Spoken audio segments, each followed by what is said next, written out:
আগস্টের 5 তারিখের পর থেকে আজকের এই 12 তারিখ, 1 মাস 7 দিনে এখনো পর্যন্ত অনেকের সভাপতির উদয় হচ্ছে না।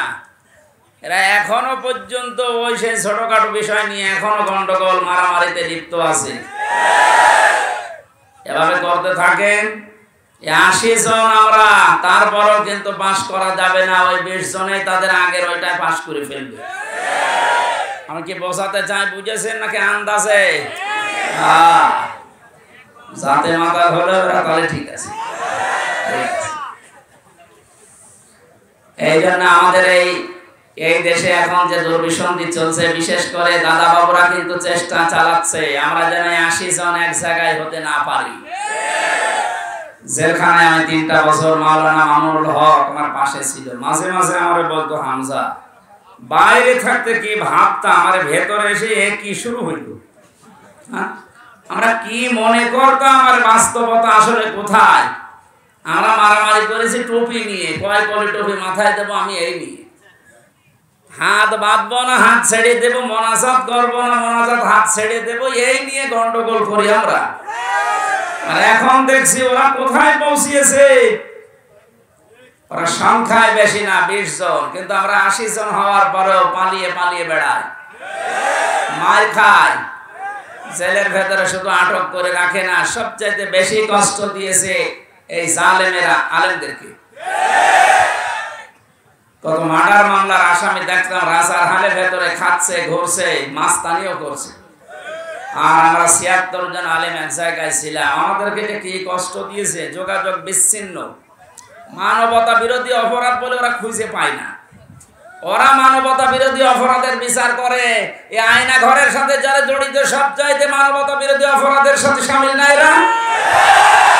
আপনি যে খুঁজে পান না যে কি দোষ আমার। গতকালকে ওর ছেলে নাম নিতে আমার কেমন লাগে, মা স্ট্যাটাস দিয়েছে যে দেশের মানুষ আমার মাকে কুকুরের মতো তাড়িয়ে দিল।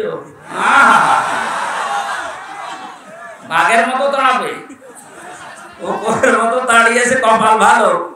আর 4.5 থেকে 5 মিনিট হলে কেল্লা ফটো হয়ে যেত। ওইটা নিয়ে নুন দিয়ে দুধ দিয়ে ভাত খাওয়ার কথা বলতো না মাঝে মাঝে। কয়েক জায়গায় আগুন লাগালে মনে হচ্ছে পড়ে যাব, অত ভাত দুধ দিয়ে খায় না, এবার আপনি খান। এই জন্য সেটাই করেছিলেন। আমাদেরকে যা করেছেন সবচাইতে বড় মানবতা বিরোধী অপরাধ জেলখানার ভেতরে আলেমদের সাথে করা হয়েছে। 7 দিন পর পর সরকারি মোবাইল দেওয়ার টেলিফোন দিয়ে কথা বলতে দেয়, বাড়িতে যোগাযোগ করেন উকিলদের সাথে। অথচ আমাদের এই 76 জনকে একেবারে বিচ্ছিন্ন, মোবাইল তো নেই। 2 দিন 1 দিন পরে পরে এসে চেকের নামে উল্টা পাল্টা করে এমন কষ্ট দিত। আর অধিকাংশ গুলো অমুসলিম, মুসলমান হলে তো একটু মায়া দয়া পেতাম। সুভাষ চন্দ্র বসু, সুব্রত বালা, আর বাকিগুলোর নাম আমার অনেকের মনে নেই। সেই কয়টা ডিউটিতে পড়তো অধিকাংশ গুলোই অমুসলিম। ও আলেম আর জালেমের কাছে সমান। ও তো আর হুজুর বোঝে না, খেজুরও বোঝে না, মনে করে সবই এক। টাকা দিলে ভালো, টাকা না দিলে আপনি কালো। এই অবস্থায় যা অত্যাচার চালিয়েছিল, সেজদায় পড়ে পড়ে আলেমরা যখন কাঁদতো, পানিগুলো জায়নামাজের এই জায়গাগুলো শুধু ভেসে না, আল্লাহর আরশ পর্যন্ত কি ভেগেছে। আমার মনে হচ্ছে শুধু ছাত্র জনতার মাধ্যমে আল্লাহ জালেমকে বিদায় করেনি। এই 5 তারিখের আগ পর্যন্ত আল্লাহ আবাবিল পাখির মতো এই পৃথিবীতে বাংলাদেশ এই জায়গায় আল্লাহ ফেরেশতাও পাঠিয়েছিল। 16 বছর কম চেষ্টা করে না এদেশের মানুষ, এক চুলো নড়াতে পারে না জালেমকে। আল্লাহ পাক বলেন, ইন্নামা নুমলি লাহুম লিয়াজদাদু ইসমা। ওদের পাপের বোঝা যখন পরিপূর্ণ হয়ে যায়, ওয়ালাহুম আযাবুম মুহিন, তখন ওদেরকে অপমানজনক শাস্তি দিয়ে ঘিরে ফেলি। এই আয়াতটাতে কত বাস্তব এর প্রমাণ কালামানিক। ওর বিসি পর্যন্ত উড়ে গেছে। ন্যায় বা সংসার কম তালিকা করেছিলেন আলেমদের 116 জনের, তার ভেতরে আমার নামও ছিল। আমার মনে হয় এখন আমরা যে অবস্থায় আছি, আমরা এখন এই সালেমদের তালিকা করব। বাংলাদেশের 560টার উপরে থানা আছে। প্রত্যেক থানায় জালেমদের তালিকা টাঙিয়ে টাঙিয়ে রাখা লাগবে, যেন কোন জালেম কিয়ামতের আগে দেশে আসতে না পারে। বিশেষ করে আপনাদের এখানে যিনি মানবতার বন্ধু নামে পরিচিত, কিসের বন্ধু? মানবতার শত্রু এটা। এগুলো সব মেকি। দরবেশের দাড়ি কি? মেকি দাড়ি। দাড়ি কেটে নম হয়ে গেছে দরবেশ। আর এত দাড়ি ছিল না। এটা সম্মানিত মানুষ, এলাকার কৃতি সন্তান, সরকারি একটা চাকরিজীবী। এই লোকটা পর্যন্ত রিকোয়েস্ট করেছিল যে আধা ঘন্টা দেন, আমি বসে আছি, আপনি আমার বন্ধু মানুষ। ও শয়তান বলেছে না, হবে না। এবার এখন বাধা দিতে আসেন, ঠ্যাং ধরে ছিঁড়ে ফেলা হবে। বাংলাদেশের গোয়েন্দা বিভাগের সর্বোচ্চ পর্যায়ে এখন যিনি আছেন প্রধান, আমাকে কয়েকদিন আগে কল দিয়ে বলছে, হুজুর যেখানে সেই ফোর্সে কথা বলা দরকার কোরআনের বলতে থাকবেন, কারো অনুমতি নেওয়ার দরকার নেই, কোনো বাধা নেই। যদি কোনো মহারথী বাধা দিতে আসে শুধু নামটা টুকে রাখবেন আর আমারে জানাবেন, ও দেশের যেখানেই থাক ঠ্যাং ধরে ছিঁড়ে ফেলবে। বললাম স্যার আপনি ছিলেন কোথায়? আমি কিছুদিন আগে দায়িত্ব পেয়েছি, আমি একজন মুসলিম, মুসলমানের যা কাজ আমি ইনশাআল্লাহ তাই করব। অন্যান্য ধর্মের অনুষ্ঠানে যদি অনুমতি না লাগে, মুসলমানের কোরআন প্রচার হবে, এখানে অনুমতি লাগবে কোন কারণে? আর অনুমতি যাদের কাছে নেওয়া হয় মানুষের কাতারে পড়ে। দেখলেন না ওই ওসি কি বলেছে হুজুরকে, যে তোর স্ত্রীর ওই জায়গায় মাহফিল চালিয়ে দেব। এই কথা বলার মতো? আমি কোরআনে কারীম সামনে নিয়ে বলছি, একটা ইমামকে যদি এই কথা বলতে পারে এলো, ইমাম সাহেব আজকে আমার নিজে বললো যে আমি থানায় গিয়েছিলাম মাহফিলের অনুমতির জন্য, আমার এই কথা বলছে। আমার মনে হয় ওসির জন্মের ঠিক নয়, এটা একটা জারোর সন্তান। কোথায় মনে হয় বদলি হয়ে চলে গেছে, যেখানে যা করে খুঁজে বের করা হবে। আমার মনে হয় সংস্কার যখন আরম্ভ হয়েছে এই দেশে, এরকম কোলাঙ্গার মার্কা ছাড়া একটাকেও যেন চেয়ারে রাখা না হয়। আমরা যেন সকাল আসতে আসতে শুনি এরকম দালাল ছাড়া, কোলাঙ্গার ছাড়া এদেরকে কুকুরের মতো এভাবে তাড়িয়ে দেন। নিজেরাই বলছে যে আমার মাকে দেশের মানুষ কুকুরের মতো তাড়িয়ে দিল। আপনার অনুসারী যারা আছে তাদেরকে কুকুরের মতো দেশের জনগণ তাড়িয়ে দেবে। কারণ এদেশে আপনি যাই করেন কোরআনের বিরুদ্ধে যে টিকে থাকতে পারবেন না। এজন্য আগামীতে যারা আসবেন, সে আসবে, তাদেরকেও যেন সতর্ক থাকা লাগে, বা তারা যেন সতর্ক থাকে যে কোরআনের বিরুদ্ধে অবস্থান নিলে কিন্তু তার কপালে জালেমের মতো পড়বে। আল্লাহ সাফা ইয়াউতিকা রাব্বুকা ফাতারদা, হে নবী অতি শীঘ্রই আপনাকে আমি এমন কিছু দেব, দেখাবো, আপনি খুশি না হয়ে পারবেন না। এই আয়াতটা যখন আল্লাহ আমাদের নবীকে শুনিয়েছে, শুধু নবী না, কিয়ামত পর্যন্ত নবীর উম্মতদের জন্য ওই আয়াত। সুতরাং আমরা খুশি না বেজার?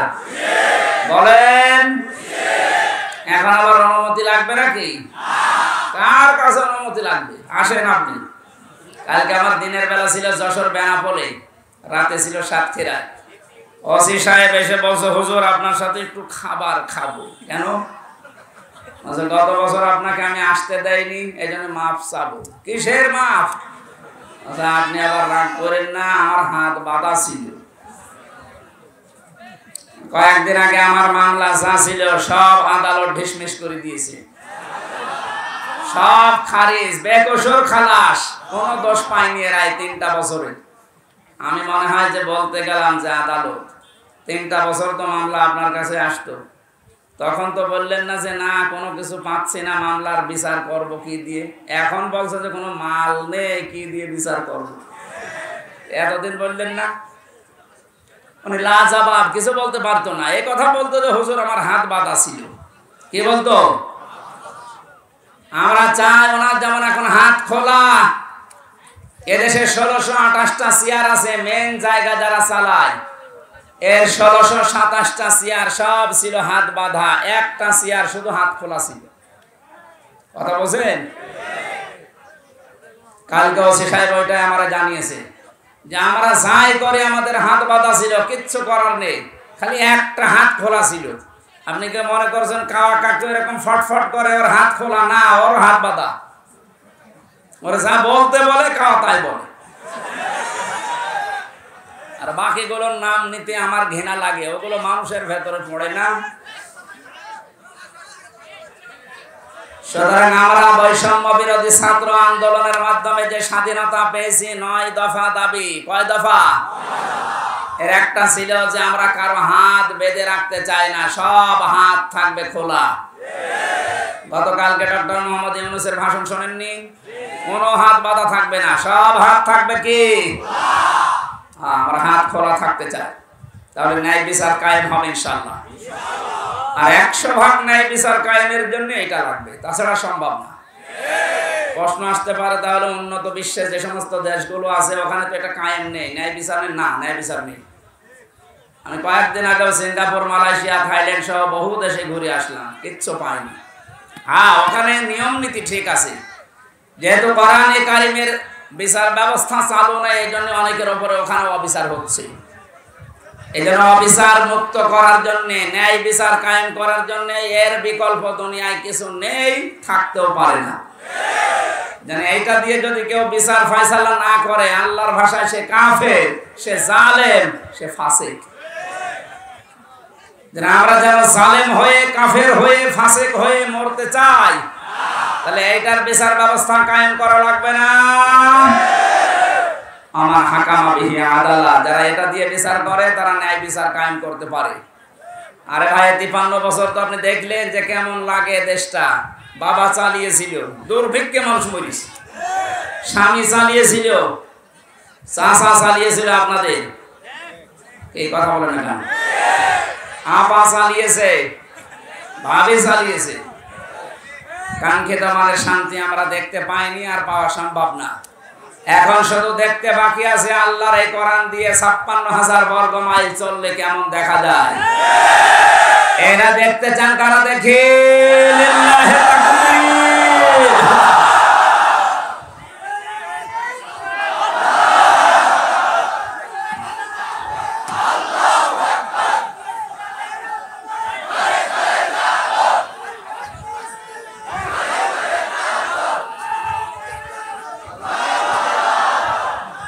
আলহামদুলিল্লাহ, যে আল্লাহ আমাদেরকে আজ তাফসীরুল কোরআন মাহফিলে কোরআনের তাফসীর শোনার জন্য নিয়ে আসলেন, এটা একটা নিয়ামত। এই কারণে আমরা খুশি, বলছি আলহামদুলিল্লাহ। দরুদ পড়ছি, সালাম পাঠাচ্ছি আমাদের নবী মুহাম্মদ রাসূলুল্লাহ সাল্লাল্লাহু আলাইহি ওয়াসাল্লামের প্রতি। আমি গতানুগতিক কথা বলি না, যা বলি ওখান থেকে একটা বাস্তব শিক্ষা নিয়ে আসি। কি গো,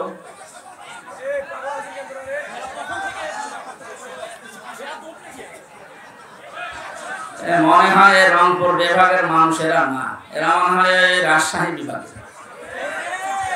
রংপুর বিভাগের মানুষ সব মফিজ, এরা নরম সরল, এরা সরল সোজা। কোন বিয়াদ বেশি আল্লাহ জানে। দেখেন, তোরা জিজ্ঞাসা করেন তো কোন জেলায় বাড়ি, ধরেন। সুবহানাল্লাহ, আলহামদুলিল্লাহ, লা ইলাহা ইল্লাল্লাহ, আলহামদুলিল্লাহ, লা ইলাহা ইল্লাল্লাহ, সুবহানাল্লাহ, আলহামদুলিল্লাহ, লা ইলাহা ইল্লাল্লাহ, মুহাম্মাদুর রাসূলুল্লাহ। আর কারো কথা আছে? এবার চুপ করেন, আমরা কোরআনে প্রবেশ করছি। বিশ্ব নবীকে আল্লাহ পড়া কোরআন শরীফে 7টা নামে ডাক দিয়েছেন। এখানে আলেম নেই? আছে, আলহামদুলিল্লাহ। ওরা আলেমদেরকে বলছি, এই 7টা নামের ভেতরে সর্বপ্রথম যে নাম ধরে ডাক দিয়েছেন নবীজিকে, 1 নম্বরে বলেছেন ইয়াসিন। ইয়া হরফে নিদা, ইয়া মানে হে, সিন মানে সাজ্জেদ। তাফসীরে কাবীরে আল্লামা ফখরুদ্দীন রাজি রাহমাতুল্লাহ আলাইহি উনি 5টা অর্থ দিয়েছেন এই সিনের। উনি বলেন সিন মানে সাজ্জেদুল আলামিন, সিন মানে সাজ্জেদুল বাশার, সিন মানে সাজ্জেদুল কাউনাইন, সিন মানে সাজ্জেদুল আম্বিয়া, সিন মানে সাজ্জেদুল মুরসালিন। এবার একটা একটা করে আমি ব্যাখ্যা বলছি। মুফাসসিরদের বললেন সিন মানে সাজ্জিদুল আলামিন, শুধু আলম না, আল্লাহর ঘোষণা দেওয়ার নেতা এই দুনিয়ায় মাত্র একজন। পৃথিবীর মানুষেরা যারা মনে করেন আমি নামাজ পড়ি, রোজা রাখি, খাস পর্দা করি, আমি জান্নাত পেয়ে গেছি, না। আপনার যদি চরিত্র ঠিক করার জন্য এই পৃথিবীর ময়দানে যাকে আদর্শ মানা লাগবে, নেতা মানা লাগবে, ওই লোকটা যদি আপনি ঠিক করতে না পারেন, আপনি কোনোদিন জান্নাতে যেতে পারবেন না। এটা যদি শুধু দুনিয়ার বিষয় হতো, কসম খোদার আমি বলতাম না এটা সরাসরি সম্পর্কিত আল্লাহ আখিরাতের সাথে। এবার আপনি মিলাবেন, শুধুমাত্র আলম যদি আল্লাহ দিতেন, তাহলে পৃথিবীর 228টার উপরে এখন রাষ্ট্র আছে স্বাধীন পরাধীন মিলে। যে কোনো রাষ্ট্রে আপনি বসবাস করে যদি বলতেন না আমি পৃথিবীতেই থাকবো না, আমি চলে যাব মঙ্গল গ্রহে, আমি চলে যাব চাঁদের দেশে, তাহলে ওইটা তো আলাদা জগৎ। ওই জায়গায় গেলে যদি বিশ্ব নবীকে আপনি না মানতেন আদর্শ হিসাবে, নেতা হিসাবে, সামনে রাখা হিসাবে, তাহলে আপনি জান্নাত পেয়ে যেতেন। যেহেতু আলামিন বহু বচন দেওয়ার কারণে আপনি যেখানেই যান না কেন ওই জগতের একচ্ছত্র মালিকানা কার? ওখানে যে আল্লাহর বিধিবিধান নাযিল হয় তার প্রমাণ সূরা তালাক, ইয়াতানাজ্জালুল আমরু বাইনাহুন্না ইলা আখির আয়া। আল্লাহ পাক বলেন প্রতিটি জগতে আমি আল্লাহর বিধিবিধান নাযিল হচ্ছে ওই জায়গার সৃষ্টি দেখে। সুতরাং কেউ যদি মঙ্গল গ্রহে যে ঘর বাড়ি বানিয়ে বাস করতে চায়, সেখানেও নামাজ রোজা যেমন করবে, বিশ্ব নবীকে আদর্শ মানতে হবে ঠিক এইরকম ফরজ। আল্লাহর ঘোষণা দেওয়ার নেতা একজন মাত্র, মুহাম্মদুর রাসূলুল্লাহ। এবার আসেন আমি আখিরাতের কথা কেন বললাম। বিচার ব্যবস্থা আল্লাহ যখন আরম্ভ করবে, প্রথম ধাপে আল্লাহ মানুষকে ডাকবে একা একা, কেউ থাকবেন আপনার সাথে। অকুল্লুহুম আতিহি ইয়াউমাল কিয়ামাতি ফারদা। আল্লাহ পাক বলেন কিয়ামতে প্রতিটি মানুষকে আমার সামনে আমি দাঁড় করাবো, স্রেফ একা একা, কেউ থাকবে না। এবার আপনি নিজের সাথে মিলিয়ে দেখেন তো, আপনি স্রেফ একা দাঁড়িয়ে আছেন আল্লাহর সামনে, যা জীবন তৈরি করলেন এইটা নিয়ে আল্লাহর সামনে দাঁড়ানো সম্ভব? বলেন না। আমি একা থাকলে আমার মাঝে মাঝে মনে হয় আল্লাহ তুমি যদি বলো হামজা 2024 সালের আগস্ট মাসের 31 তারিখ পর্যন্ত তোর মাফ করে দিলাম, যা, তোর হিসাব দেওয়া লাগবে না। শুধুমাত্র সেপ্টেম্বরের 12, এই 12টা দিন হিসাব দিয়ে জান্নাতে চলে যা।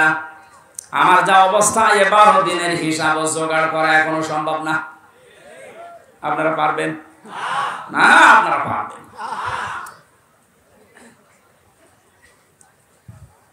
হিসাব এই শব্দটা শুধু আমরা নাম শুনি, এটাতে কত বড় ভয়ঙ্কর বিষয়। যারা বিশ্বাস স্থাপন করেছিল যে হিসাব দেওয়া লাগবে, তাদের চরিত্র পরিবর্তন হতে সময় লাগে নাই।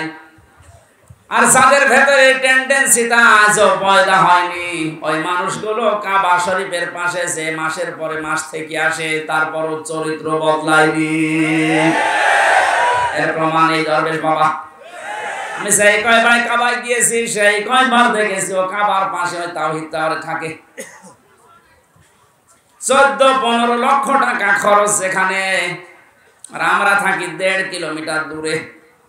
এত কাছাকাছি থাকার পর ওর চরিত্র দেখেছেন 36,000 কোটি টাকা। অথচ পদ্মা সেতু বানাতে লেগেছে 32,000 কোটি, তা তো মারিং কাটিং। কথা বলে না, ও টাকাগুলো যদি পাচার না হতো আমার মনে হয় সেতু আর একটা বানানো যেত। কয়েকদিন আগে মালয়েশিয়া দেখলাম পেনাংয়ের পাশে 2টা সেতু পাশাপাশি, একটা 18 কিলো, একটা 9 কিলো। আমাদেরটাও হয়ে যেত। টাকাগুলো সব, এত বড় দরবেশ যদি এই কাজ করে, ওর একটা বড় জীবনে চিন্তা আসে না যে আমাকেও দাঁড় হওয়া লাগবে আল্লাহর সামনে। ও জীবনে 36,000 কোটি না, 36 টাকাও এখান থেকে এখানে করতে পারতো না। কালকে যশোরের বেনাপোলে যিনি আমার মাহফিলের সভাপতি ছিলেন, বাংলাদেশ জামাত ইসলামের কেন্দ্রীয় কমিটির শোরা সদস্য উনি মাওলানা আজিজুর রহমান। ওনার জীবন চরিত্র শুনলাম আশপাশের মানুষ থেকে। একটা সিম্পল মানুষ, চাকরি করে একটা, সেই দিন যেতে না পারে, চাকরির বেতন শেষে যা পায় ওখান থেকে ওই দিনের বেতনটা সরকারের খাতায় জমা দিয়ে দেয়। আপনি আল্লাহর ওলি খুঁজে পান না। আপনি দরবেশ দেখেছেন এত বড় বড় দাড়ি, ওটা আল্লাহর ওলি মনে করতেন। আর আল্লাহর ওলি তো এইগুলো দেখেন, সেই কয়েকদিন উনি ক্লাস করতে পারে নাই, সেই কয়েকদিনের টাকাও নেয়নি, সরকারকে দিয়ে দিয়েছে। আরে সরকারের টাকা বেসরকারের টাকা সবগুলো আত্মসাৎ করে বিদেশে মাটিয়েছে। মসজিদের ইমাম যদি বলে আমি ঘুষ খাই না, ওরে ঘুষ দেবে কে? ওসি যদি বলে, এসপি যদি বলে আমি ঘুষ খাই না, ওটা আল্লাহর ওলি। কথা বলে না কেন? যে লোকটা অনেক কিছু করার সম্ভাবনা ছিল তার জীবনে, সব কিছু ছেড়ে দিয়েছে, এত পরিচ্ছন্ন জীবন যাপন করছে, এই মানুষটাকে যদি আপনি দাঁড় করাতে পারেন, সংসদের একটা চেয়ারে এরকম 151 জন বসিয়ে দিতে পারেন, এই দেশটা পৃথিবীর ভেতরে রোল মডেল হয়ে যাবে। এতদিন চোরগুলো বসিয়ে আন্দাজে ধোয়া তুলতো যে এ বিশ্বে আমরা রোল মডেল। কিসের রোল মডেল? চোরের। কিসের? ডক্টর মোহাম্মদ ইউনূস গত পরশুদিন জানিয়েছেন যত টাকা পাচার হয়েছে প্রায় 4 ভাগের 3 ভাগ সব নিয়ে আসার ব্যবস্থা হচ্ছে, বাকিটাও চলে আসবে ইনশাআল্লাহ। আমার মনে হয় টাকাগুলো যদি আসতে না পারে, যাদের বউ ছেলে মেয়ে স্ত্রী পুত্র এদেশে আছে ওদেরকে রাষ্ট্রের কাজে লাগান, কোনো ছাড় নেই। যে বেতন পায় ওই বেতন দিয়ে তো সংসার চলার কথা না, অথচ বেনজিরের আলাউদ্দিনের চেহারা রাখবে। এই জন্য যদি টেন্ডেন্সি তৈরি করতে না পারেন, জীবনেও আপনার এই জীবন পরিচ্ছন্ন হওয়া সম্ভব না।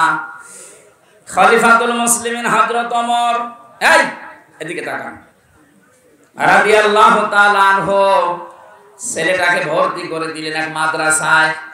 প্রধান বিচারপতি ওই সময় হযরত আলী রাদিয়াল্লাহু তাআলা আনহু, তিনিও তার সন্তান হোসাইনকে দিলেন মাদ্রাসায়। হযরত হোসেন কলম ফেলে দিচ্ছে টেবিল থেকে, ডাক দিয়ে বলেন আব্দুল্লাহ তুলে দাও। একবার, দুইবার, 3 বার তুলে দেওয়ার পরে ওনার কাছে রাগ হয়ে, হোসাইন বারবার কলম ফেলো, আমারে তুলতে বলো, আমি কি তোমার খাদেম? তুমি কি চাকর রেখেছো আমারে? হযরত হোসাইন রাগের মাথায় বলে ফেললেন, আব্দুল্লাহ তুমি শুধু চাকর না, শুধু খাদেম না, তুমি খাদেমের বাচ্চা খাদেম। ওই সময় উনি প্রেসিডেন্টের ছেলে। বাড়িতে গিয়ে বলছে, আব্বা আমি আর মাদ্রাসায় যাব না। কেন? হোসেন আমাকে গালি দিয়েছে আমি নাকি খাদেমের বাচ্চা খাদেম, অথচ তুমি তো দেশের প্রেসিডেন্ট। তুমি যদি এর বিচার না করো মাদ্রাসায় আমি পড়বো না। ঠিক আছে, আজকে না সোমবার দিন বিচার হবে। উনি খুতবা দিচ্ছিলেন, বয়ান বন্ধ করে বললেন, হোসাইন আসো। বলে হ্যাঁ, এদিকে আসো। তুমি আমার ছেলেকে গালি দিয়েছো। হ্যাঁ দিয়েছি। কেন দিলে? হযরত হোসাইন ডাক দিয়ে বলে, খলিফাতুল মুসলিমিন আমিরুল মুমিনিন, আপনার সম্মান আছে, আমি সম্মান দিয়েই বলছি, আপনি নিজের থেকেই বলেন তো আপনি কি আমার নানার খাদেম ছিলেন না? হযরত ওমর কথা বন্ধ হয়ে গেছে, তাই তো, এভাবে তো আমি ভাবিনি। তিনি বললেন, হোসাইন যে কথাটা তুমি বললে এটা কি লিখে দিতে পারবা? কাগজ কলম নিয়ে আসেন। খেজুরের পাতা নিয়ে এসেছে, আমি লিখে দিলেন ওমর আমার নানার খাদেম ছিল, আমি দেখেছি, ইতি হোসাইন ইবনে আলী, সই করে দিলাম। কাগজটা হাতে নিয়ে হযরত ওমর চমা খেলেন, ডাক দিয়ে বললেন, নবীর সাহাবীরা বিচার হয়ে গেছে। হযরত আব্দুল্লাহ তো ছোট মানুষ, বসে না, বলে আবা কি করে বিচার করলে? একটা বিচার হলো, হোসেনকে কিছু বলবা না? হযরত ওমর বলে, সন্তান যে বিচার করেছি শুধু দুনিয়া না আখিরাতেও কাজে লাগবে। আমি যখন মারা যাব এই কাগজটা আমার কাফনের ভেতরে দিয়ে দিও। বিচার যখন শুরু হবে, আমার আল্লাহ পাক যদি আমার জীবনের কিছুই পছন্দ না করে, এই কাগজটা তুলে দেখাবো রব্বুল আলামিন, তাকাও এদিকে, তোমার নাম নবীর নাতি লিখে দিয়েছে, আমি নবীর খাদেম ছিলাম। তুমি আমার বিচারটা সহজ করে আমারে মাফ করে দাও। অথচ জান্নাতের গ্যারান্টি পেয়েছে জিন্দা অবস্থায়। আকাশের যে তারকা দেখতে পান, নবীজি বলেন কেউ যদি গণনা করে হয়তো একদিন শেষ করে ফেলবে গণনা করে। কিন্তু হযরত ওমর 26 বছর বয়সে মুসলমান হওয়ার পর যত নেকির কাজে আঞ্জাম দিয়েছে, কিয়ামত পর্যন্ত কেউ যদি ওমরের নেকি গণনা করে শেষ হবে না। কোন পর্যায়ের মানুষ ছিলেন উনি, হিসাব নিয়ে কত ভীত সন্তুষ্ট ছিলেন। কিয়ামতে বিচার ব্যবস্থায় প্রথমে আল্লাহ আপনাকে দাঁড় করাবে, কিন্তু স্রেফ একা, কেউ থাকবে না আপনার পাশে। দ্বিতীয় স্টেপে আল্লাহ আপনাকে একা ডাকবে না, এইটা বোঝানোর জন্য আমি বলছিলাম, ভালো করে খেয়াল করেন। ইয়াওমা নাদউ কুল্লা উনাসিম বিইমামিহিম, সূরা বানী ইসরাঈলের 72 নম্বর আয়াতের প্রথম অংশে আছে রব্বুল আলামিন বলেন কিয়ামতের দিন প্রতিটি মানুষকে বিচারের দ্বিতীয় ধাপে এবার তার নেতার সাথে ডাক দেব। কার সাথে? আরো জোরে বলেন। আগে নেতা, এরপরে কর্মী। বাংলার মানুষেরা বারবার এমনি খেলা করার জন্য বলছে না, এই জন্য বলছি। আপনি এবার বিবেক দিয়ে বলেন, যাকে নেতা মানেন, যার আদর্শ মতো চলেন, স্লোগান দেন যার পেছনে, এই লোকটা যদি কিয়ামতে আপনার সামনে থাকে, ওর যে চরিত্র, ওর যে সুরত সিরাত আপনি তো নিজেই জানেন। ওকে সামনে দেখলে আল্লাহ মাফ করবে বলে মনে হয়? বলছেন না, ওকে এখনই ধরা খাবে। দেখলেন আপনারা নিজেরাই বলছেন যে না স্যার পেছনে আছি, এরে দেখলে আল্লাহ মাফ করার কথা না, কারণ এর ভেতরে বাইরের কিছুটা কিছু আমি জানি। এই লোকটাকে যদি এখনই এই বিশ্বাস করেন যে না ওরে দেখলে আল্লাহর আরো রাগ হয়ে যাবে, তাহলে এই মুহূর্তে আপনার সিদ্ধান্ত পাল্টাতে হবে। যদি এটা রাজনীতি মনে করেন, হ্যাঁ এটাই রাজনীতি। আপনি এমন মানুষের পেছনে থাকবেন কিয়ামতের ময়দানে যাকে আল্লাহ দেখলে আল্লাহর রাগ না আল্লাহর আনন্দ বেড়ে যাবে। এরকম মানুষ দেশে নেই। এর দলিল আছে সূরা নিসা 5 নাম্বার পারা 6 নাম্বার পৃষ্ঠা 9 নাম্বার লাইনের 59 নাম্বার আয়াতের প্রথমে আছে জাতীয়, এই ফেল, এই ভার্ব, এই ক্রিয়া, এই শব্দটা আল্লাহ নিজের নামে আর রাসূলের নামে রেখেছেন, কিন্তু উলিল আমরের আগে আল্লাহ এই শব্দটা দেননি। যতগুলো তাফসীর আমি দেখেছি মুফাসসিরিন ইকরাম সবাই একমত, আল্লাহ রাসূলকে মানতে হবে, কোনো প্রশ্ন করা যাবে না। আল্লাহ রাসূলের পরে যদি দুনিয়ায় কাউকে কেউ মেনে চলতে চায়, অবশ্যই দেখতে হবে লোকটা আল্লাহ রাসূলকে মেনে চলে কিনা। এটা যদি আজ আমরা ওয়াজ শোনার পরে মেনে নিতে পারতাম, আমার মনে হয় অনেকের এটা 100% বিশ্বাস হয় না, 80% বিশ্বাস হয়। এই আয়াতকে আমি বানালাম, বলেন বলেন, 1500 বছর আগে নাযিল করা আয়াত। সুতরাং আজকে সিদ্ধান্ত নিয়ে বাড়ি যাবে, যারা আল্লাহ রাসূলকে মানে না, ওই দল যদি আমার বাবাও কায়েম করে আমি ওই দল করি না। যারা আল্লাহ রাসূলকে মেনে রাজনীতি করছে, নেতাগিরি করছে, নেতৃত্ব দিচ্ছে, এই লোকটা যদি আমার দোলা ভাই নাও হয়, আমার চাচা নাও হয়, এক কথা বলে না কেন? নামাজ যেমন ফরজ মনে করে পড়ি, এর পেছনে আমি ফরজ মনে করে থাকবো, কারণ নির্দেশ কার? নাকি আল্লাহর নির্দেশ নেই? যেহেতু আল্লাহর ঘোষণা দেওয়া নেতা পৃথিবীতে মাত্র একজন, আমাদের খুব হিসাব করে দুনিয়ার জীবন চালাতে হবে। আল্লাহ রাসূলকে যে মানি না, ও যদি পীর সাহেব হয় আমি ওকে মানি না, ওর পেছনে আমি নেই। অনেকেই মনে করে আমি নামাজ পড়ি, আমি হজ করে আসলাম বারবার, আমার হজের এজেন্সি আছে, এরপরও আমি জান্নাত পাবো না। আপনি তো হজের এজেন্সি নিয়ে মসজিদের সভাপতি, এই ভাদুড়িয়া, আপনি তাকান আবু জেহেলের দিকে, ও কাবা শরীফের সভাপতি ছিল। আপনি যে মসজিদের সভাপতি কে আছেন এই মসজিদ বারবার ডিস্টার্ব করেন।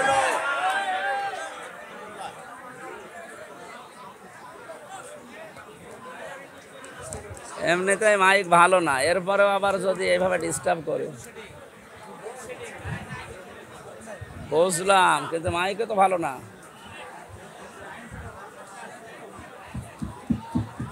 মাইক আমার গলা টানছে, আমার গলা ভেঙে যাচ্ছে। এটা ঠিক হয়নি ভাই, এত বড় আয়োজন আপনি মাইক দিয়েছেন কেন? আপনার পাওয়ার নেই। কোন জায়গায় ভাদড়িয়ার মাইক না? এরা বলেছে না এর উপরে মাইক হয় না, মাইক হয় না। পাবনা দারুল উলুম ট্রাস্টে মাইক কি ওর ফেরেশতা নিয়ে এসে দেয়?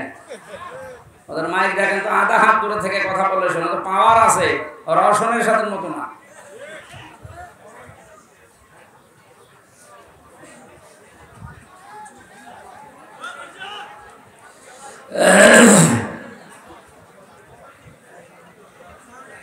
দিনাজপুর বাসে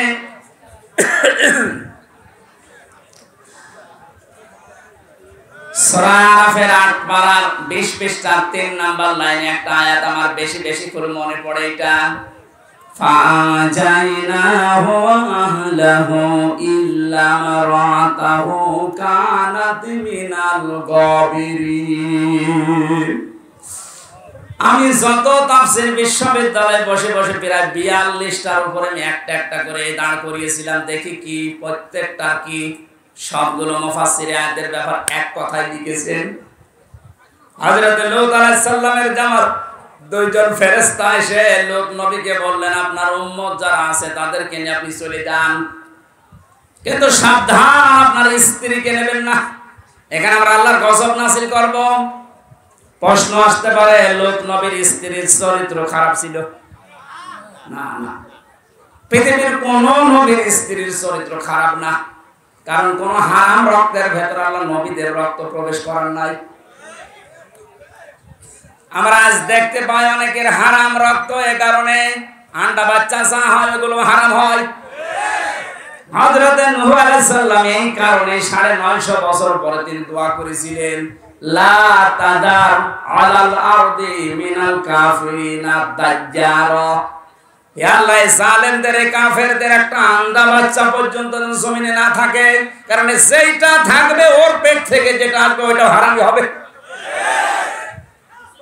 এজন্য জালেম ছাড়া তারা যেহেতু বিদায় নিয়েছে, আনাসে কানাসে এখন যেগুলো আছে বিভিন্ন জায়গায় দায়িত্বে, আমরা এগুলোর একটাকেও দেখতে চাই না, কারণ এর পেট থেকে সামনে যাবে ওটা ডবল হারামি হবে। কয়েকদিন আগে বাংলা একাডেমির না কোন শিল্পকলা একাডেমির একজন দায়িত্ব পেয়েছে একটা নাস্তিক, সৈয়দ জামিল আহমেদ। এই লোকটা আল্লাহর কোরআনে কারিমের পর্দা একটা ফরজ বিধান বলছে ২০২৪ সালে পর্দা মেয়েদের দরকার নেই। ওয়াজ মাহফিল, তাফসীর মাহফিলের কাউন্টার হিসেবে গান বাজনার আয়োজন করো। জীবন দিয়ে যারা আবু সাইদের মতো, মুগ্ধ ভাইয়ের মতো, রায়হানের মতো, রফিকের মতো, ইয়ামিনের মতো আল্লাহ রাসূলকে বিশ্বাস করা মানুষগুলো যারা জীবন দিয়ে এই দেশটাকে স্বাধীন করে আমাদেরকে দিয়ে গেল, এই স্বাধীন দেশ কয়েকদিনের ভেতরে এমন মানুষকে দায়িত্ব দিলেন যে আল্লাহর ফরজ বিধান পর্দায় মানে না। আমরা ইমিডিয়েটলি এই লোকটার পদত্যাগ দাবি করছি। আমাদের আওয়াজ হয়তো পর্যন্ত যাবে না, কিন্তু আরশ পর্যন্ত চলে গেছে, কারণ বিধানটা কার? পর্দা করা লাগবে মেয়েদের, এই বিধানটা হামজার। আরো জোরে বলেন। সৈয়দ জামিল আহমেদকে আমি ব্যক্তিগতভাবে ঘৃণা করছি এই কারণে, কারণ কোরআনের বিরুদ্ধে, আল্লাহর বিরুদ্ধে। আর আল্লাহ বিরোধী কোন লোক আমরা এই ৯৬% মুসলমানের দেশে দেখতে চাই না। এর পদত্যাগ দাবি করেন কারা কারা দেখি? লিল্লাহি তাকবীর।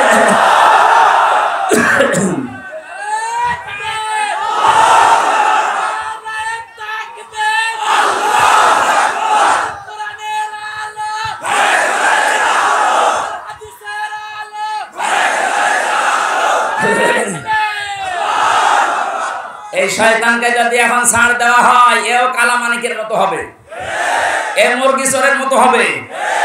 ওই সময় যদি কালামানিককে বিসি বের করে দেওয়া যেত, ও আর 116 জনের তালিকা করতো না। সবচাইতে বেশি ইসলামের বিরুদ্ধে কথা বলেছিল এই লোকগুলো। সেই গপলা সেটা কোথায় গেল? সেই জাফর ইকবাল নাকি ষাঁড় ইকবাল? এইটাকে এখন ধরা দরকার। আলেমদের ফাঁসি চেয়েছিল। কথা বলেন না কেন? এটা নির্ভেজাল শয়তান এগুলো। যখন এদের 20 দাঁত বের হবে, সঙ্গে সঙ্গে যদি ভেঙে দেওয়া হয়, ভবিষ্যতে কোনো জালেম আর এভাবে শক্ত কথা বলতে পারবে না।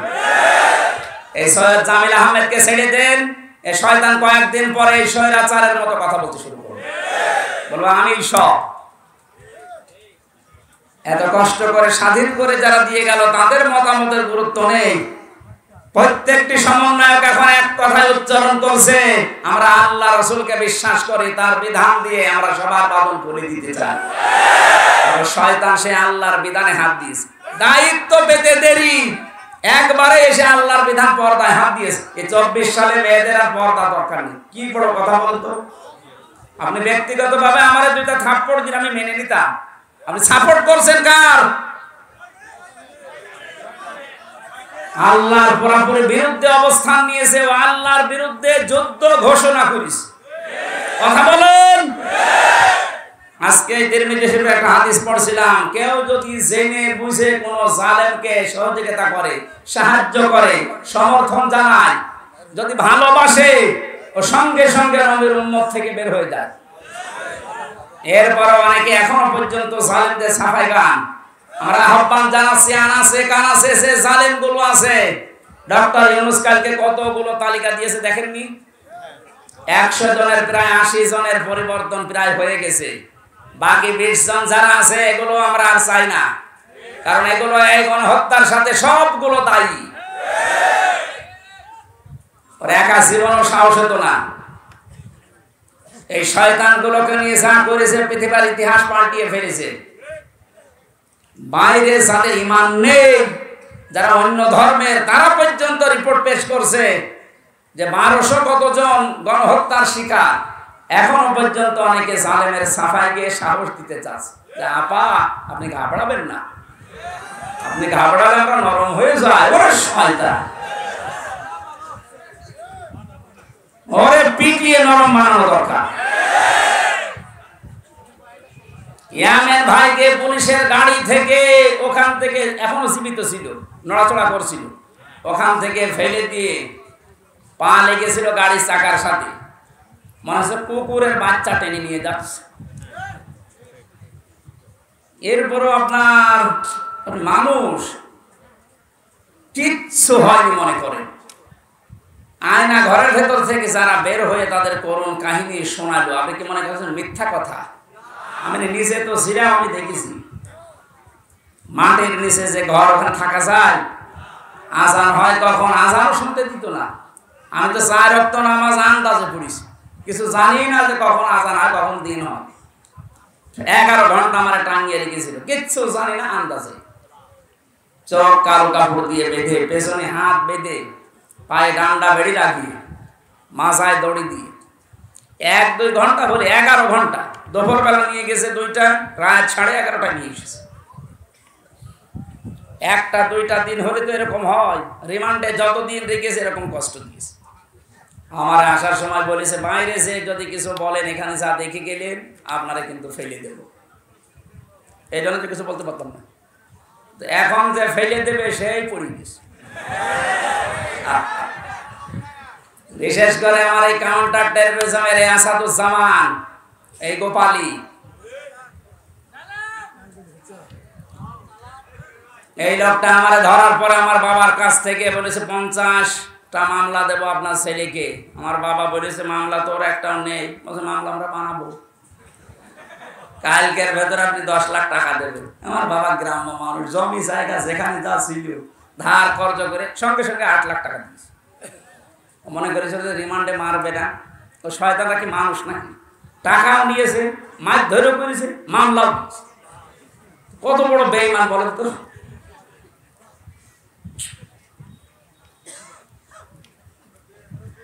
জালেমের পক্ষে যারা সাফাই গান, আপনি আর মানুষ নেই, আপনি আল্লাহর মামলার আসামি। এইটা আমি বানালাম। সূরা শুরার 42 নম্বর আয়াতের প্রথম অংশে আছে, আল্লাহ পাক বলেন ইন্নামাস সাবিলু আলাল্লাযিনা ইয়াজলিমুনা নাস। পৃথিবীতে যারা মানুষ হয়ে মানুষের উপরে জুলুম করে, অত্যাচার করে, নির্যাতন চালায়, আমি আল্লাহ নিজে তার বিরুদ্ধে মামলা দেব। তাহলে বাংলাদেশে 1628 জন মানুষ মেন দায়িত্বে ছিল, আর প্রত্যেকটি এরা জুলুমকারী। যে যে বিভাগে ছিল ওই বিভাগেও জুলুম করেছে। এখন হলো না কেন? বিচার বিভাগে বলেন, প্রশাসনে বলেন, যা যা বিভাগ ছিল প্রত্যেকটি জায়গায় যারা চেয়ারে ছিল প্রত্যেকটা জালেম আর জালেমের দোষী। অনেকে বলে আমার হাত বাঁধা। হাত বাঁধা তোর চেয়ারে বসে থাকার দরকার কি? তুই ভ্যান চালা। হাত বাঁধা বলে তুই জালেমকে সাপোর্ট করবি? কত বড় দুর্নীতিগ্রস্ত হলে একটা দেশের কেন্দ্রীয় মসজিদের ইমাম পর্যন্ত পালিয়ে যায়। জাতীয় মসজিদের ইমাম পালিয়ে গেছে না? কি আশ্চর্য গো! কোথায় পৌঁছেছে দেশটা যে মসজিদের ইমাম পর্যন্ত পালিয়ে গেছে। কারণ সেও নিজেকে নিজে অপরাধী মনে করছে যে জনগণ ধরলে আমারও ছিঁড়ে ফেলবে। কথা বলেন। এত বড় বড় দাপটের কথা বলতো আমার কুষ্টিয়ার ওই দুই আল্লাহর ওলি। একজন যখন পচা ডিম খাচ্ছে, আর একজন এমন পালানো পালিয়েছে ওর বাড়ির ইট পর্যন্ত খুলিনি চলে যাচ্ছে। এই যে আমার সাক্ষী, আমার কুষ্টিয়ার দায়িত্ব ছিল এই লোকটা, আপনাদের এখানে বাড়ি। আসার সময় বলছিল যে ওখানকার যে কয়েকজনের নাম বললো, একটাও তো ও মানুষের কাতারে পড়ে না। আমি নামগুলো নাই বললাম। এই মানুষগুলোর জন্য দায়িত্ব পালন করতে পারেনি। এত নিকৃষ্ট চরিত্র এদের। এজন্য নিজে নিজে ভালো আমল করছে, নিজে ভালো থাকছে, এইরকম যারা মনে করছেন, আমি তাদেরকে এই সূরা আরাফের 83 নম্বর আয়াতটা শোনালাম। হযরত লূত নবীর স্ত্রীর চরিত্র ভালো ছিল, তার চরিত্র খারাপ না, কিন্তু সে তলে তলে চরিত্রহীনদেরকে সাপোর্ট করত। বলেন, একটা নবীর স্ত্রী নিজে খারাপ না, নিজে চরিত্রহীনা না, কিন্তু চরিত্রহীন মানুষদেরকে তলে তলে সাপোর্ট করার কারণে আল্লাহ তাকে যদি জাহান্নামে দেয়, আপনাকে দেবে 1 আর 2। উনি মনে করেছেন আমি নামাজ পড়ি, রোজা রাখি, আমার এত বড় দাড়ি, আমার বউ পর্দায় থাকে, তাতে কি হয়েছে? আপনি সাপোর্ট করেন কাকে? কথা বলেন। আশা করছি আপনার শুভবুদ্ধির উদয় হবে। আমার বংশের 100 জনের প্রায় 98 জন এ জালেমের সদস্য ছিল। ওদের সেকেন্ড নবী ছিল আল্লাহর ওলি গোপালগঞ্জে। ওরা নবীকে তো বিশ্বাস করতো যে নবী মুহাম্মদ রাসূলুল্লাহ আছে একজন, কিন্তু আর একজন নবী আছে। আমি একবার এটা রংপুরের গাইবান্ধা মাহফিলে এসেছিলাম 16 সালের দিকে। একটা ছেলেকে বাড়িতে ভাত খাওয়ার সময় জিজ্ঞাসা করছে, ইংলিশ মিডিয়ামে পড়ে, যাই তোমার নাম কি? নামও বলেছে উল্টাপাল্টা নাম, বাংলা ইংরেজি মিলিয়ে। জিজ্ঞাসা করলাম কালেমা বলতে পারো? মুখস্থ নেই। মুখস্থ নেই মানে আমাদের নবীর নাম কি? এরশাদ। হ্যাঁ, উনি তো রাস্তাঘাট বানায়। তার মানে রাস্তাঘাট বানিয়েছে এলাকায় এরশাদ সাহেব, ও মনে করার এটা মনে হয় নবী। আমার বংশের লোকের চরিত্র এরকম ছিল। নবী একজন আছে মুহাম্মদ রাসূলুল্লাহ, কিন্তু ওরা সেকেন্ড নবী হিসাবে মনে করতো। এইরকম শক্ত গোড়া। আগস্টের 5 তারিখের 1টার সময় যখন আল্লাহর ওলি চলে গেছে পালিয়ে, ওরা বিকাল 5টা বাজতে বাজতে তখন মোবাইলে কল দিয়ে বলছে, বাবাজি আমরা সব এখন জামাত ইসলামী করি। এখন জামাত ইসলাম। তারপরও যাক ফিরে এসেছে, ওয়েলকাম, ধন্যবাদ। ওরা যা করেছে বুঝে করুক না বুঝে করুক, আল্লাহ যেন ওদের মাফ করে দেয়। আর ওদের মতো এ দেশে আনাচে কানাচে আরো যারা আছেন, আপনি মনে করছেন আবার জালেমরা সংগঠিত হবে, অত ভাত দুধ দিয়ে খাই না। সময় শেষ হয়ে গেছে, আপনারা মরণের গড়া গড়া নিয়ে আসার আগে ফিরে আসেন। জালেমদের তো দুনিয়াও শেষ, আখিরাতও শেষ।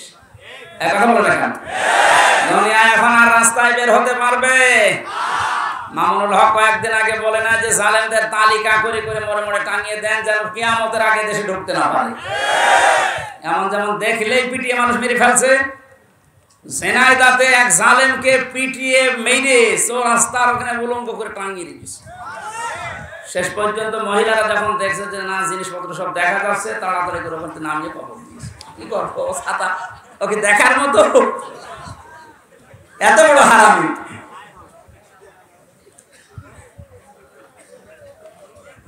দুনিয়া শেষ আপনাদের, জালেমদের কোন দুনিয়ার জীবন নেই আর, কারণ এখন আর ওই সময় নেই। ওয়ালা ইয়াজিদু যালিমিনা ইল্লা খাসারা। দিন যত যাবে জালেমদের শুধু ক্ষতি বৃদ্ধি হতে থাকবে। এ ঘোষণা কার?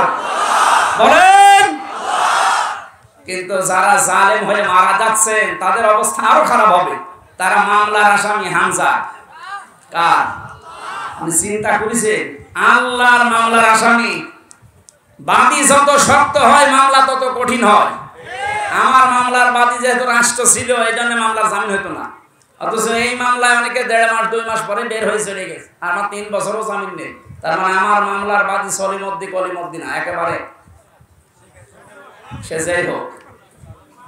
তো কিয়ামতের দিন যিনি নিজে বিচার করবেন, নিজে রায় দেবেন, নিজে বাদী, বলেন তো আপনার মাপ পাওয়ার কোনো সম্ভাবনা আছে? আমার মতো খালাস পাবেন? আপনি আল্লাহর মামলার আসামি লিখে নিয়ে যান, আপনি জাহান্নামী। এই জন্য আপনার চরিত্র ভালো, কিন্তু আমার মানুষকে সাপোর্ট করেন, তার চরিত্র ভালো না, আপনি ওর জন্য আপনার কপাল পড়বে। আল্লাহ আমাদেরকে শুধু ইয়াসিন সূরা পড়লে 10 খতম কোরআন শরীফের সওয়াব হয়। এর ভেতরে 83টা শিক্ষা আছে। এগুলো আমাদের প্র্যাকটিক্যাল লাইফে থাকা লাগবে। কথা বলেন ঠিক কি না? আল্লাহ আমাদেরকে ইয়াসিন থেকে যে শিক্ষাগুলো দিতে চান, এটা আমাদের বাস্তব জীবনে প্রতিপালন করার তৌফিক দিন, আমিন। সূরা আল ইমরানের 102 নাম্বার একটা মাত্র আয়াত পড়েছি। আমার আজকের আলোচনার বিষয় তিনটা ভাগ আছে। এর ভেতরে আমরা দেখি কোরআনে কারীম থেকে পয়েন্ট আকারে কথা বলার চেষ্টা করছি। কষ্ট হয়ে যাচ্ছে? কষ্ট তো হচ্ছে আমার, মাইকের জন্য গলা ব্যথা করছে আর ভেতরে ঘেমে যাচ্ছে। জবান খুলে শয়তান যদি আশপাশে থাকে যেন পালায়। বলেন আউযু বিল্লাহি মিনাশ শাইতানির রাজিম। বিসমিল্লাহির রহমানির রহিম।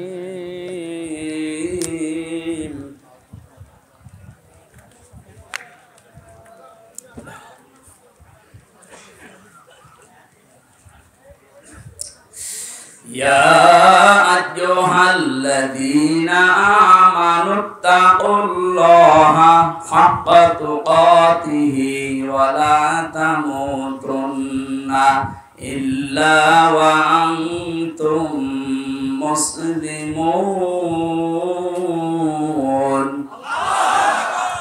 সূরা আল ইমরানের নামকরণ, ঐতিহাসিক প্রেক্ষাপট এবং কিছু শিক্ষা এখানে আছে। আপনারা তাফসিরে ইবনে কাসির দেখলে এগুলো পাবেন। আমরা মূলটায় যাচ্ছি। আল্লাহ প্রথমে এখানে ডাক দিয়েছেন শুধুমাত্র ঈমানদারকে। কাদেরকে?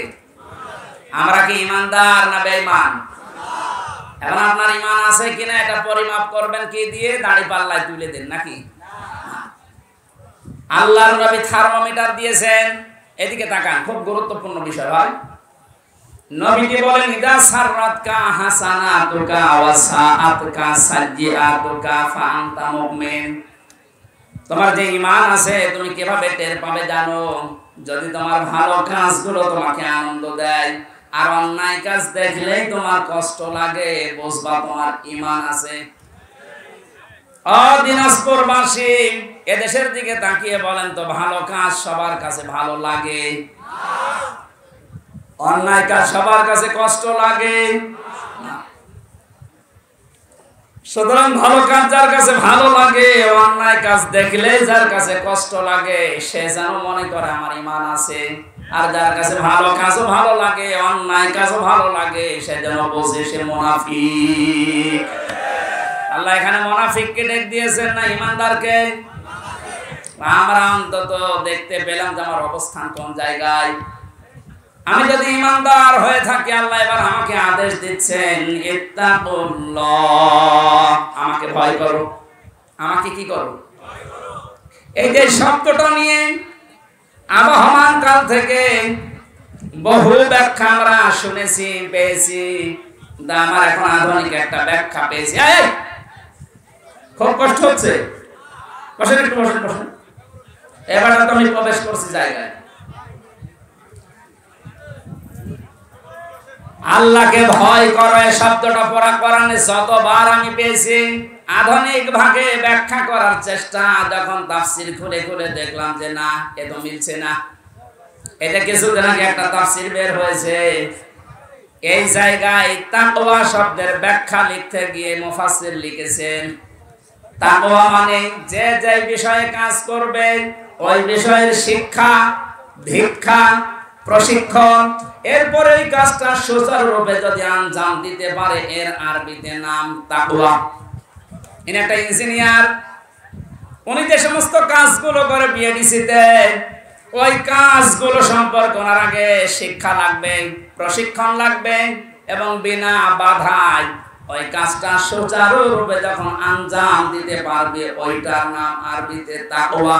আল্লাহ এইটা অর্জন করার জন্য আমাদেরকে বলেছিলেন। পৃথিবীর বিভিন্ন দেশে আমি ঘুরে দেখেছি তাকওয়াটা তারা এখান থেকে নিয়েছে। ওদের ছেলেমেয়েরা যে যে বিষয়ে একটু পারদর্শী, ওকে ওই বিষয়ের শিক্ষা আরো বেশি করে দেয়, প্রশিক্ষণ দেয়, ওই কাজটা ওরে সুচারুরূপে আঞ্জাম দেওয়ার জন্য ব্যবস্থা করে দেয়। এই জন্য ওদের দেশটা দাঁড়িয়ে যায়। আর আমাদের তাকওয়া কি? যে বিষয়ে যাকে দেওয়া হয়েছে ওই বিষয়ের শিক্ষা ওর নেই, প্রশিক্ষণ নেই, হাত বাঁধার কারণে কাজও করতে পারে না, এ দেশটা উপরে যাওয়ার তুলনায় নিচে নেমে যায়। এক কথা বুঝতেছেন? সুতরাং তাকওয়া অর্জন করার জন্য শিক্ষা দরকার, প্রশিক্ষণ দরকার, এবং বিনা বাধায় সুচারুরূপে কাজটা আঞ্জাম দেওয়ার পরিবেশ দরকার। আমি যতটুকু বুঝলাম, দেখলাম, আপনি আবার অন্য মাইন্ডে নেবেন না, একেবারে নিরপেক্ষ দৃষ্টিতে কোরআন আমি হাতে নিয়ে বলছি। বাংলাদেশ জামাত ইসলামী আর ইসলামী ছাত্র শিবির এই কাজটাই করার জন্য চেষ্টা চালাচ্ছে। আপনি খোঁজ নিয়ে দেখেন, এদের যে যে বিভাগে লোক আছে আপনি দেখেন ওই বিষয়ের শিক্ষা তার পরিপূর্ণ এবং প্রশিক্ষণ পরিপূর্ণ, এবং ওদের সপ্তাহে আছে, ওদের মাসে মাসে মিটিং আছে, 15 দিনে মিটিং আছে, সপ্তাহে মিটিং আছে, এগুলো শেখায়। আপনি যে বিষয়ে যাবেন, বিচার ব্যবস্থায় যাবেন যান, শিক্ষা ব্যবস্থায় যাবেন যান, চিকিৎসা বিভাগে যাবেন যান, প্রত্যেকটা দিকের বিভাগে আমরা দেখতে পেয়েছি এরা আগে শিক্ষা দেয়, প্রশিক্ষণ দেয়, এরপরে বিনা বাধায় কাজ করার জন্য যে সমস্ত সিঁড়ি দরকার, কাঁটাযুক্ত পথ, তারপর পাড়ি দেওয়ার জন্য প্রশিক্ষণ দেয়। এই জন্যই তো এই মানুষগুলো দাঁড়িয়ে যাচ্ছে। গত কয়েকদিন আগে অধ্যাপক আনিসুর রহমান, একটা নাস্তিক, এই লোকটা ঘোষণায় দিয়েছে 5টা বছর যদি জামাত আর শিবিরের হাতে দেশটা দেওয়া যায়, এদের যে অ্যাক্টিভিটিস, এদের যে কাজকর্ম, যে ইখলাস যা আছে এদের ভেতরে, এদের যে প্রশিক্ষণ, এদের যে ধৈর্য, এরা 5 বছরে দুর্নীতি মুক্ত করতে 100% সাকসেস হবে। আমার নিজের কথা না, একটা নাস্তিকের কথা। আমি যখন বিশ্ববিদ্যালয়ে ছিলাম, একটা নাস্তিক এই লোকটা আল্লাহ বিশ্বাস করে না। আমি যেহেতু নামাজ পড়াতাম জমার দিন, আমার কাছে এসে বলছে, হুজুর আমার মেয়ে পড়ে মাস্টার্সে, প্রাইভেট পড়াবো, একটা শিবিরের ছেলে দেন তো। কেন? আপনি একটা নাস্তিক, আল্লাহ মানেন না, রাসূল মানেন না, অথচ আজকে নামাজে এসেছেন সপ্তাহে একদিন লোক দেখানোর জন্য, আর আপনার মেয়ে পড়াবেন, সে তো বেপরদা মেয়ে, তারে পড়াতে আপনি চাচ্ছেন শিবিরের ছেলে। কেন? কত সোনার ছেলে আছে দেখতে পান না? একটা নাস্তিক আমার বলছে, হুজুর দেখেন, সোনার ছেলেদের সম্পর্কে আমি জানি, আমার মেয়েকে যদি তাদের কাছে পড়তে দেয় ওরা মেয়ে সহ খেয়ে ফেলবে, কিন্তু শিবিরের ছেলের কাছে দিতে চাচ্ছি এই কারণে, অন্তত এদের কাছে দিলে আমার এই বিশ্বাস আছে যে আমার মেয়েটা এরা পালাবে না।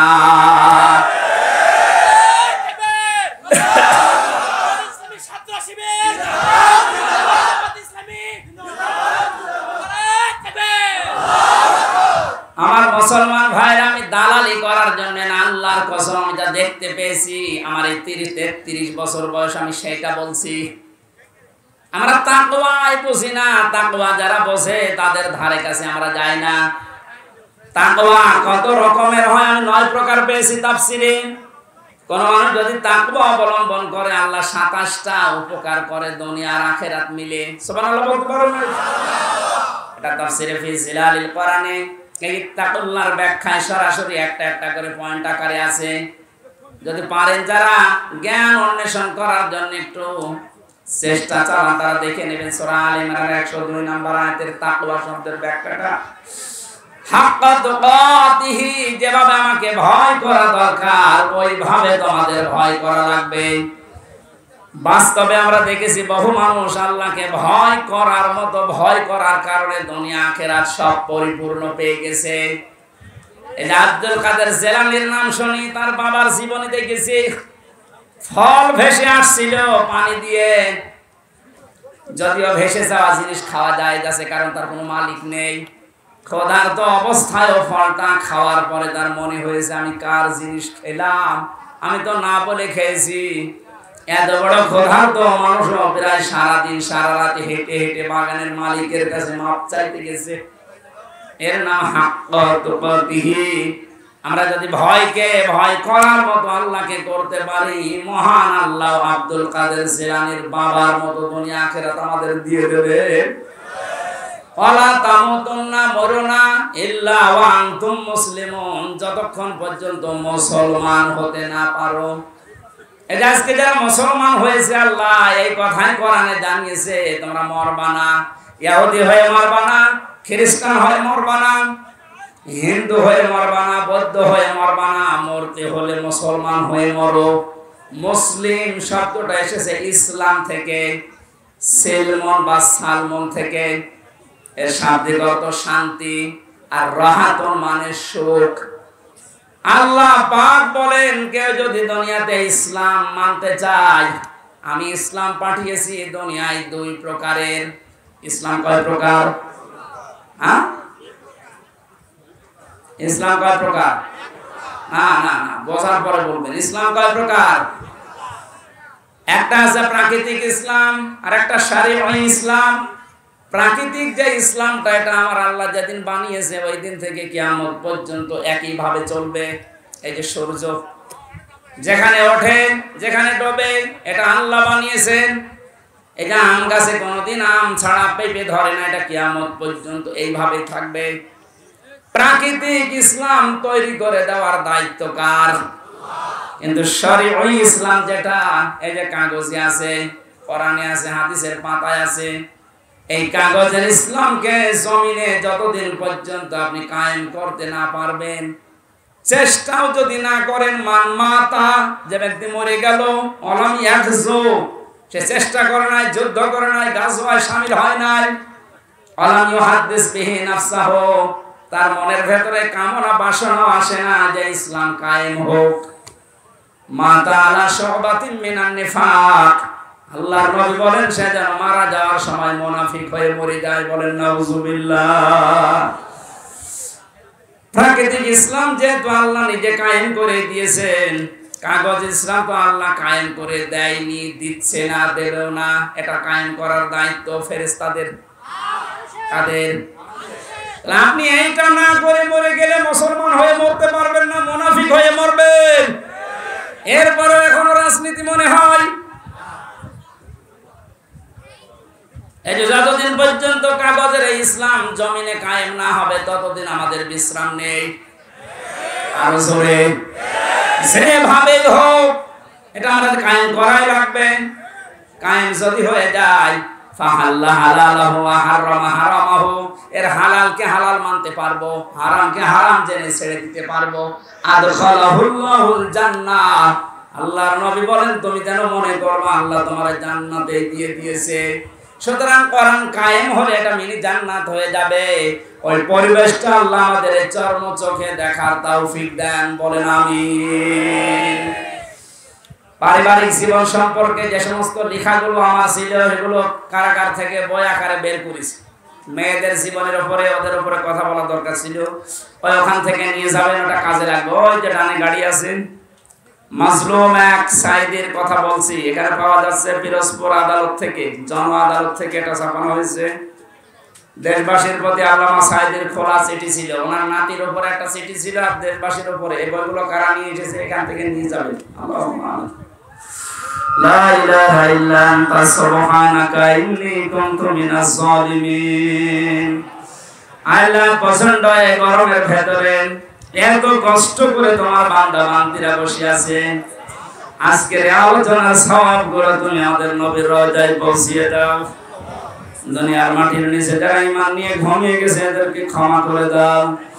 মা বাপ যারা হারিয়ে ফেলেছে আল্লাহ মা বাপকে মাফ করে দাও।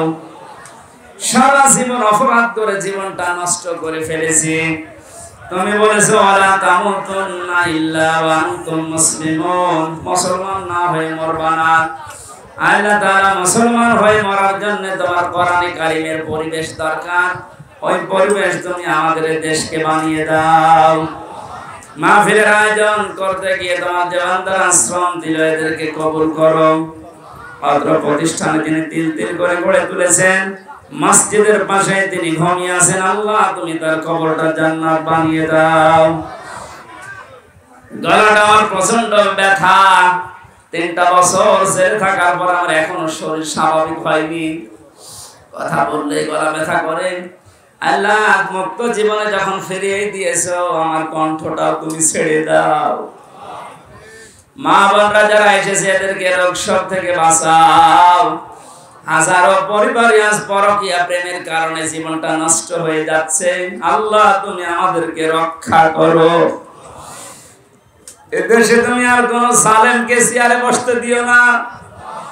আল্লাহ তাআলা যত মানুষ জীবন দিয়ে গেল আমাদেরকে মুক্ত জীবনে ফিরিয়ে দেওয়ার জন্য, প্রায় 2700-এর উপরে এখনো পর্যন্ত হাসপাতালের বেডে বিভিন্ন অঙ্গ প্রত্যঙ্গ অনেকে হারিয়েছে।